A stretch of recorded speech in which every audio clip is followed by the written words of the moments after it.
তাহলে এই ছিদ্রটা এখান দিয়ে যেমন একটা ছিদ্র আছে, এখান দিয়েও আছে, আবার ঠিক নিচে দিয়ে নিচের অংশ দিয়ে কিন্তু একই ছিদ্রটা কিন্তু আছে আরেকটা। ক্লিয়ার? এই ছিদ্র দিয়ে বাতাসটা টানে, এই ছিদ্র দিয়ে টানে,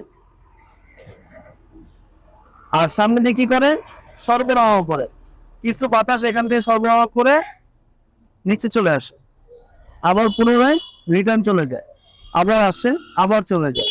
এইভাবে 24/7 মানে 24 ঘন্টা 7 দিন এইভাবে চলতে থাকে কন্টিনিউয়াস। আর যতদিন রেফ্রিজারেটর চলবে ততদিন ওইভাবে কাজ করতে থাকবে।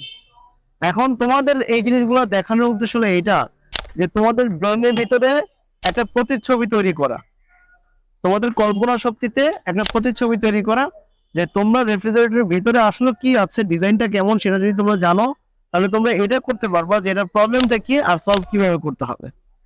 কথা কি বুঝতে পারছি? We are from